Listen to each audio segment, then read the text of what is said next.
Are you supportive of the tariffs, or how could they affect us here in North Dakota? No, I've probably been one of the most aggressive members against the tariffs. Senator Flake and I have a bill that would, in fact, roll back the tariffs that the president put on steel and aluminum. I'm also very concerned about what's going to happen with China, and the basis for imposing those tariffs, which is national security. We're very concerned that if these are imposed under a section called 232 for national security reasons, that pretty much you could impose any tariff. And so that really erodes the sense of urgency in terms of national security. It was meant to be in times of war, in times of great national security threat, you'd be able to protect local markets so that you could produce in this country to support the national security effort. I don't think that's where we are right now. I think when you look at the steel and aluminum tariffs, it's interesting because a lot of people focus just on what's going to happen in retaliation for those tariffs. I also focus on what that means for North Dakota. We're huge ag equipment manufacturers, plus another one of our major industries, which is oil and gas, uses a tremendous amount of steel, a lot of which is manufactured outside of this country.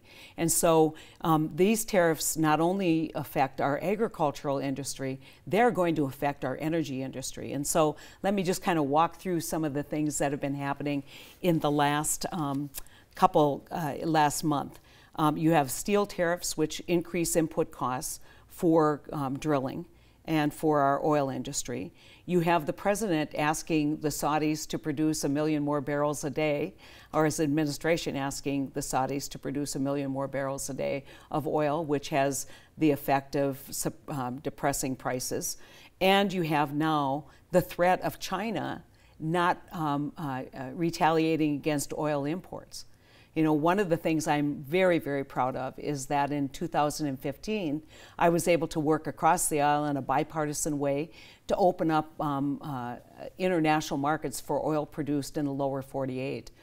That was absolutely essential for our oil industry because a lot of the light sweet crude that we produce doesn't have a refining outlet here in this country, and so we have to export it.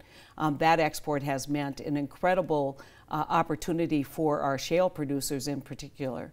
And to have China, which is one of our largest customers, if not our largest customer for our oil, say that they're going to impose tariffs on our oil.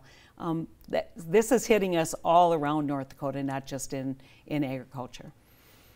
All that being said, we have a more than $300 billion trade deficit with China, almost $7 billion with Mexico, $20 billion almost with Canada. Yeah. Couldn't our farmers and ranchers stand to benefit if we didn't have such a large trade deficit? You know, it's interesting because I think that what Sonny Perdue would tell you is the best we're going to get out of NAFTA renegotiation is do no harm.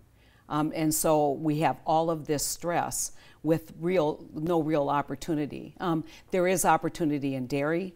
We're not big dairy producers here in North Dakota, although that's significant. But I go back to TPP. When we negotiated TPP, we actually negotiated a reduction in the milk tariffs in Canada. We walked away from TPP, so we walked away from a renegotiation of tariffs for dairy in this country, and so with Canada. And so I think, number one, it's interesting because there's some cherry picking of facts. If you include services in our numbers, we actually have a trade surplus with Canada. So a lot of those numbers relate to products that we manufacture or grow here, and doesn't look at the overall picture on services, which are also very important to our state and to the country. And so I think everybody should want always to try and negotiate a better trade deal with our allies, a better trade deal with our trading partners.